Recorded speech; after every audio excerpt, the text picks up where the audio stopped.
Now we move on to what I like about Hopper it's that he is conscious, whereas the your regular theoretical libertarian would say, all right, we have the perfect axiom, so we know what's wrong with current society and we can think of a world that would make sense in light of the nap, a world that there would be no state, there would be no democracy, because democracy is a way to control the state and ultimately to invade on your individual liberty. The only question you have to ask yourself is, was someone the victim of an act of aggression? If so, you need to punish the person or compensate the victim only through removing resources from the person who committed the act and giving to the person who was victim of the act.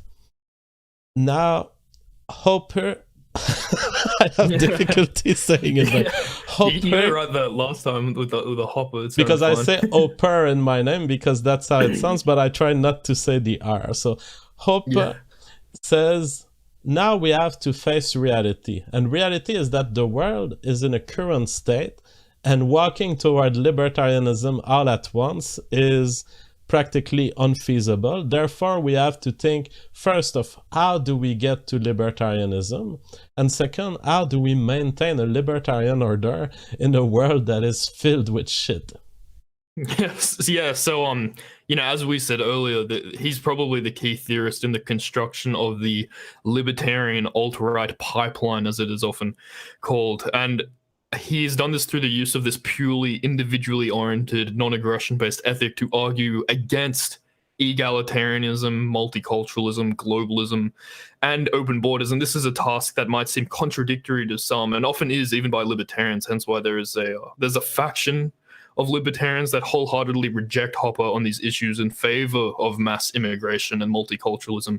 And these are people like Austin Peterson or Jeffrey Tucker, who I actually had on my show the other day. But anyway, Hopper's views on these things, they're often a mere extension of the before-mentioned Murray Rothbard's views in the later period of his life. Because as I said earlier, Hopper came into the libertarian scene in 1988, and Rothbard died in 1995. And of course, Rothbard in the late 80s and early 90s had left the Libertarian Party, and he had rebranded himself as a paleo libertarian, and he was reconsidering his positions on immigration in favor of one that sought restrictions on migration. Well, in addition, adopting a lot of deeply right-wing views, such as when he infamously proclaimed that we need to unleash the cops on bums and vagrants, and is gaining support for David Duke, actually. And so because of this, there is an interesting denial amongst the left libertarians, you could call them, on the legacy of Rothbard, and often they will just chalk up his later works, such as right-wing populism,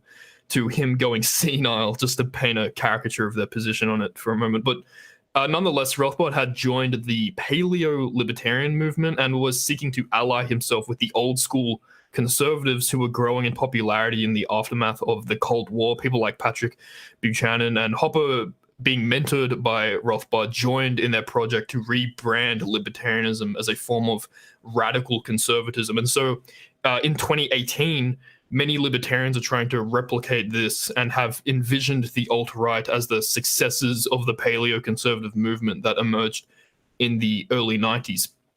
And the reason alt-right figures such as Richard Spencer and Jared Taylor invited to these paleo-libertarian gatherings, such as at the Property and Freedom Society, of which I believe both of those names have spoken at, is because the Hoppian or paleo-libertarian and the alt-right are united on the description and diagnosis of the modern polity of which we live under.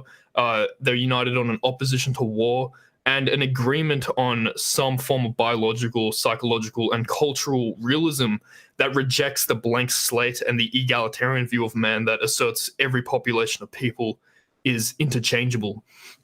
Absolutely, because I think actually with immigration, we find ourselves with a big problem, even in a theoretically established libertarian state. if you have people who keep joining, who don't have the genes to like this state of things, and who have genes that will encode behavior such that they desire to steal property, or to make your life miserable, or to form a state that will eventually control you, then you find yourself with a problem of maintenance of a libertarian order. And the libertarian order is impossible to maintain as long as the people in it they don't have a way to protect themselves from such invasions. Yeah, so a lot of people would say that it's unlikely that a country like the US, which is one of the only countries in the world to have a libertarian platform with the Libertarian Party, let alone a successful one, of course, is equally likely to embrace a free society than Somalian refugees, for instance. But I think actually exploring how Hoppe uses a Rothbardian libertarian framework to arrive at a position that stands in opposition to globalism and open borders can actually shed light on how Hoppe's views, as well as the rest of the paleo-libertarian movement, is comparable in today's day and age with the alt-right. And it's kind of important because, Hoppe is an anarcho-capitalist, and so in his ideal society, the commons and public spaces would be entirely privatized. The roads that you drive, the parks where you walk your dog, and etc., would be owned by individuals in the same way that you and I own our computers that we are using to communicate on right now. So because all land is privately owned, there can be no restrictions placed on one's property title by a central authority, i.e. the state. And hence, as long as the property owner doesn't impede on the property of others, he may do with his land what he likes. He may restrict access to it or donate it as a sort of quasi-common, but most significantly, he can exclude anyone from it on the basis of whatever criteria he sees fit. He could refuse sale to Jews, gays, minorities, and so on. So all on the same grounds of exclusion that a university today excludes bad students, or an insurance company excludes applicants that engage in risky behavior, and etc. So on a side note, this is actually where the notion of physical removal comes in. This idea that in a libertarian society, the upkeep of libertarian norms will have to be sustained via the removal of socialists, democrats, communists, and egalitarians on the basis of contractual agreement between private property owners. And this is also where we get into Hoppe's envision of this covenant community-based society, which is another interesting point of discussion. And to quote Hans-Hermann on his idea of physical removal, therefore, if some members of this society starts talking about democracy, communism, socialism, we ask to employ one of my memes that has become very popular, physically remove. Yeah, I think did he say that in his speech on the alt-right? Yeah, he said that on the speech of the alt-right. And yeah, it's a strong position, because most libertarians, they will be sympathetic toward freedom of speech. Hans-Hermann Hoppe says, if you are speaking about implementing a state that will drag social benefit to you from my pockets, you're speaking about stealing money from me, and I am entitled to protect myself, and you'll get physically removed. That was a good stance, I find, for a libertarian. They are often so much lovers of liberty that they will adhere to free speech absolutism, not Hoppe. Yeah, it's interesting because free speech as a common, as something that is constructed with this idea of like a public space, is actually not compatible with an anarcho-capitalist society at all. And there are also other criticisms of free speech from the right that begin with some sort of libertarian background. But the idea being that on somebody's personal private property, you have no free speech. Like if you come into my home, if I invite you in and you say something that I don't like you start talking shit about my religion, then I have every right to remove you from my home, to tell you to leave. And then when you refuse to use violence to make sure that you do, to whatever point is necessary. And so this idea of physical removal is the idea that there would exist these covenant communities that agree on a certain libertarian social normalcy. And then when people violate that in virtue of this contract that this covenant has come together around and congregated around, they would be perfectly justified and physically removed from the covenant on the basis of contractual violation. So That's it's not as much like in current day and age physically removing Democrat voters from the United States, for instance. But I mean, I think it could go up to there. If a serious group was to get together, if one covenant was to all agree that, oh, we're gonna start taxing everyone or something like this, it may escalate into a physical violence situation. Yeah, I'm not saying a this lot to of alarm Hoppians people. I'm agree. saying this to prevent the violence of the state. You may be entitled to use violence. Yeah. A lot of Hoppians actually would take it that far as well. People like Chris Cantwell, who is pretty infamous for his violent views sometimes. Not like I don't mean to strawman him like that, but you get what I'm saying. He's pretty edgy, but nonetheless, uh, yeah. So in this anarcho-capitalist society that Hopper conceives of, uh, there is no freedom of movement on roads, rivers, airports, and other means of migration in the same way.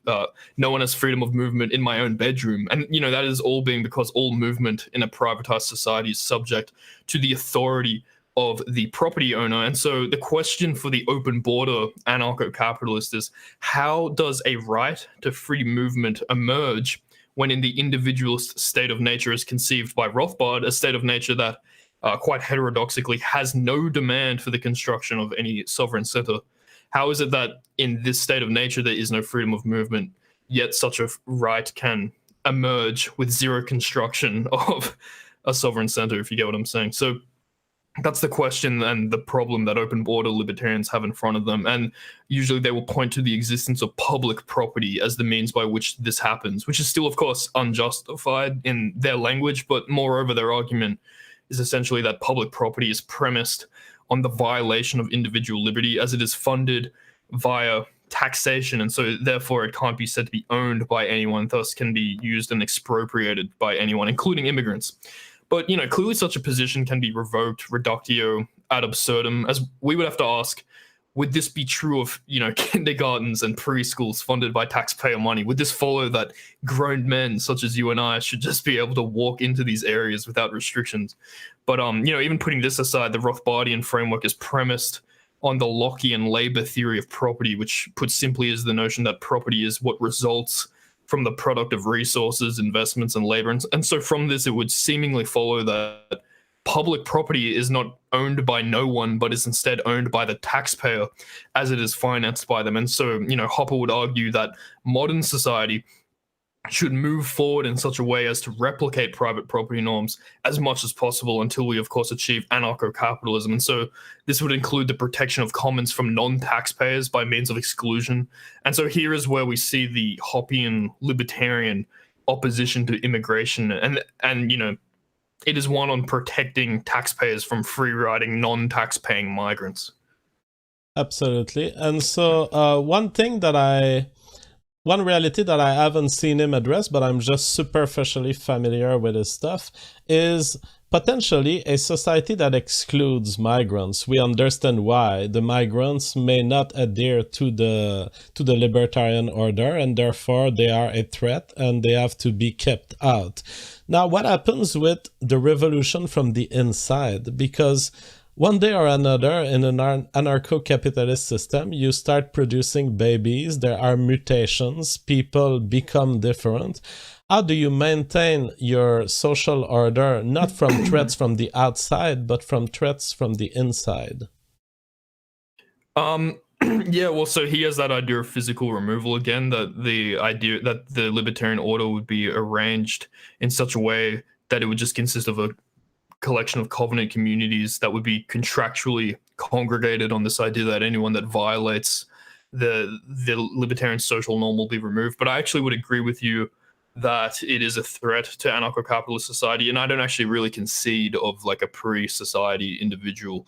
If you look at my channel, I talk a lot about this idea of generative anthropology and the work of people like Eric Gans, who suppose that the actual transition from pre-human to human with the emergence of a linguistic consciousness is one that is actually collective and quite societal in many ways. So I actually do think that people organizing violently in a state-like way is a real naturally occurring thing, and that the state has an emergent and evolutionary nature as opposed to this top-down predation of some population by like a group of All right. Undefined sends us $100 US. Thank you so much for the donation. He says, we must secure the existence of our people and a future for white children.